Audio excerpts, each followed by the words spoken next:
तो बच्चों सीख रहे हैं हम फिजिक्स क्लास 11th और चैप्टर चल रहा है यूनिट्स एंड मेजरमेंट। उसमें टॉपिक है डायमेंशनल फार्मूला। जो लेवल है, जो क्वेश्चन के लेवल डे बाय डे बढ़ते जा रहे हैं। तो हमने इस सवाल को करने के लिए और इस वीडियो में कई सारे ऐसे ही सवाल को करने के लिए हम पहले इसको कोशिश करेंगे कि ये होगा कैसे। एक क्वेश्चन आएगा आपके में कि ये रही वेलोसिटी और ये रहे कुछ टर्म्स, ए कांस्टेंट है, बी कांस्टेंट है, सी, इन सब की वैल्यू निकाल दो, इन सब के डायमेंशनल फार्मूले आप निकाल दो। तो हम क्या करेंगे, एक एक करके पहले कंपेयर कराएंगे वेलोसिटी का इस पूरी टर्म से, फिर कराएंगे इससे। मतलब कि एक तरफ है वेलोसिटी और लगा है इक्वल टू, तो ये भी वेलोसिटी हो गई और ये भी। मेरा बच्चा वेलोसिटी को वेलोसिटी से ऐड करेगा तब वेलोसिटी मिलेगी, फोर्स को फोर्स से ऐड करेगा तो फोर्स मिलेगा। सेम सेम मिलते हैं। कभी ऐसा नहीं होगा कि लेंथ को टाइम से ऐड कर दिया और मिल गया फोर्स। समझ में आ गया? तो ये सवाल की ट्रिक है करने की। आओ करें कोशिश। तो ये रही वेलोसिटी और ये रहा ए और टी। टी होता है टाइम और वी है वेलोसिटी। तो आगे देखते हैं।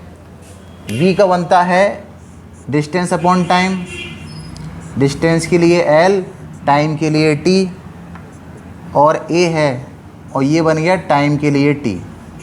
मतलब स्पीड या वेलोसिटी कहें तो उसका होता है डिस्टेंस अपॉन टाइम और ए का होता है टी।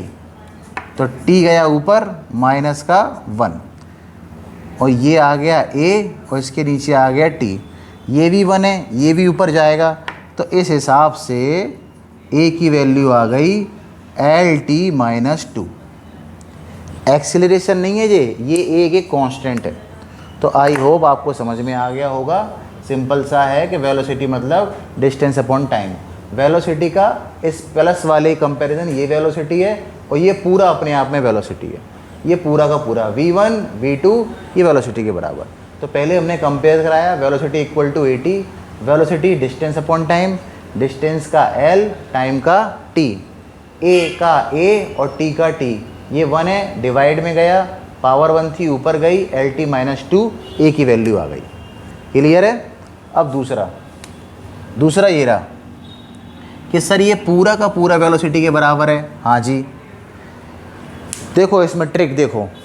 अगर ये वाला पूरा का पूरा वेलोसिटी के बराबर है तो लास्ट वाला भी टीचर देखो, ये है ना टी प्लस सी टाइम है और टाइम को आप किससे ऐड कराओगे? टाइम से, तभी तो मिलेगा।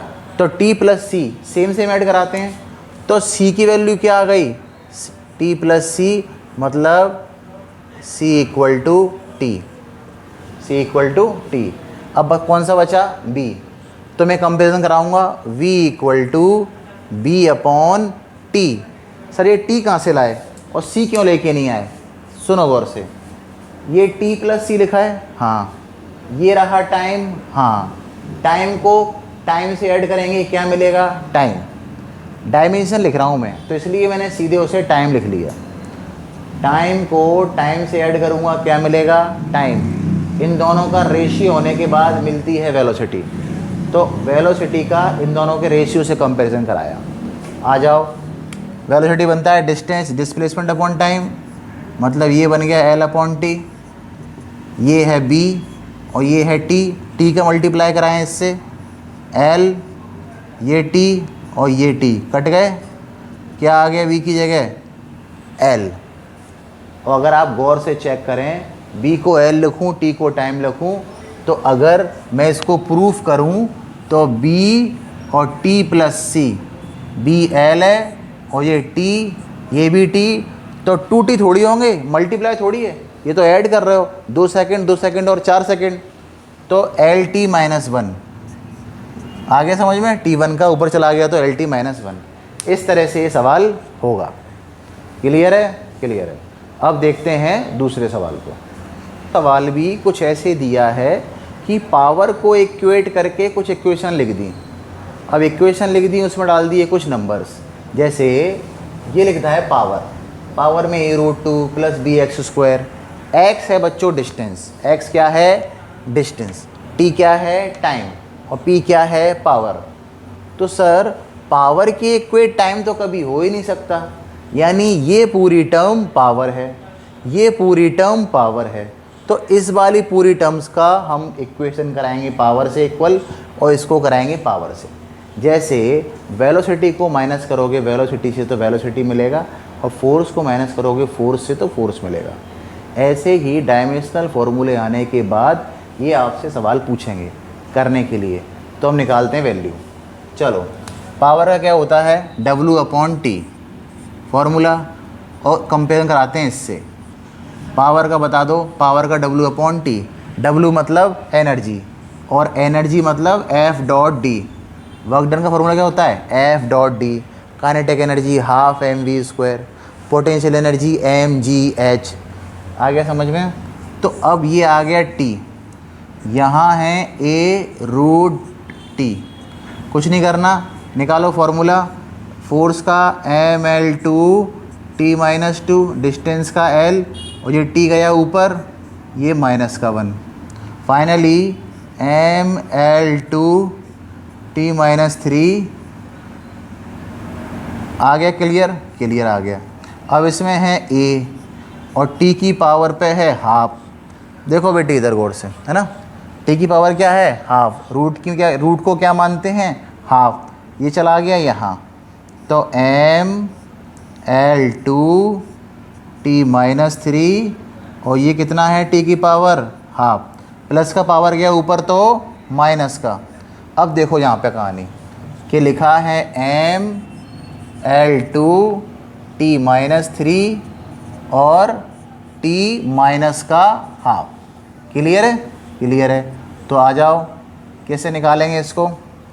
एक इक्वल चल रहा है सब कुछ एक इक्वल चल रहा है। तो m रहा, L ये रहा, और -3 -2 LCM ले लो इसका। फाइनल आ जाएगा A की वैल्यू -6/3 2 या 6 7 -7/2। ये आ गई T की पावर। ऐसा भी हो सकता है। मेरे बच्चे से फाइनली पूछा है A×B निकालो। क्या निकालो, A×B। पहले A निकालो और फिर मल्टीप्लाई, फिर B निकालो और फिर इन दोनों का मल्टीप्लाई कराओ। ऐसे क्वेश्चन आने की ज़्यादा संभावना है, ये सबसे एडवांस क्वेश्चन है। चलो दूसरा वाला, ये वाला कंपैरिजन कराते हैं। पावर का कंपैरिजन करा दो bx²। x क्या है, x है डिस्टेंस। तो पावर का फॉर्मूला mL2T-3, यहाँ से निकला, यहाँ से ये रहा, ये mL2T-3। Work upon time, work energy mL2T-2, और ये ऊपर चला गया -1 तो T-3। अच्छा, यहाँ पर क्या आया, BL2। कोई दिक्कत नहीं है, कोई दिक्कत नहीं है। इसके बाद L2 को लाओ नीचे, mL2T-3 अपॉन L2 बराबर B। L2 से L2 की कहानी ख़त्म। ये वैसे भी पावर पॉजिटिव की है, ऊपर जाएगी तो नेगेटिव की। तो क्या आ गया फाइनली, mL2T-3। अब कराएंगे A×B। क्या कराएंगे, A×B। अब A×B में मेरा बच्चा क्या कराएगा, पहले लिखेगा A को। A कहाँ है, ये रहा। A कहाँ है, ये रहा। mL2T-7/2। बार बार कोशिश करना है कि सही नंबर लिखे हैं कि नहीं, सही नंबर पे पहुंच रहे हो कि नहीं। बस ये ध्यान रखना कि प्रेशर को प्रेशर से ऐड करते हैं और वेलोसिटी को वेलोसिटी से। ये है mt-3। m को m से ऐड कर दो, पावर 1 बेस कॉमन, कितने हो गए, अब होगा 2। पहले वाले केस में मैंने प्लस नहीं किया, मास प्लस मास एक नया मास बन जाता है, लेकिन मास का मल्टीप्लाई करोगे, कॉमन बेस है तो पावर क्या हो जाती हैं, ऐड। तो m2 और l कितने हैं, 2, और ये माइनस कर दो, 7/2 -3 कितना हो गया फाइनली, m2 l2 और t -13/2। 2 3 जा 6 को करेंगे 7 से, -13/2। ये सवाल कुछ ऐसे होना है, 3 मार्क्स में आपको आराम से मिलेगा। कहानी शुरू होती है यहाँ से, ये पावर है ये एक टर्म है, ये एक टर्म है, ए और बी का मल्टीप्लाई निकालना है। तो क्या करेंगे, रूट इससे कंपैरिजन कराएंगे पावर का, कुछ ऐसे पावर का डायमेंशनल फार्मूला निकालेंगे। ये रहा पावर का डायमेंशनल फार्मूला, और उसके बाद फिर हम टी को पहुंचाएंगे नीचे, ए का फार्मूला निकालेंगे। सिमिलरली पावर को कंपैरिजन कराएंगे बी से कंपैरिजन कराया, फिर हमने पावर का डायमेंशनल फार्मूला लिखा, फिर बी डिस्टेंस लाए टाइम नीचे कट हो गया, mt-3 बी आ गया, और ए क्रॉस बी कराया। क्या कराया, ए क्रॉस बी, ए का अलग बी का अलग, डायमेंशन सेम है, पावर ऐड हो जाएंगी, एक m1 m2 l वहाँ पे कोई नहीं है, l2 यहाँ पे -7/2 -3 13/2। ये अब आते हैं तीसरे वंडरफुल न्यूमेरिकल पर।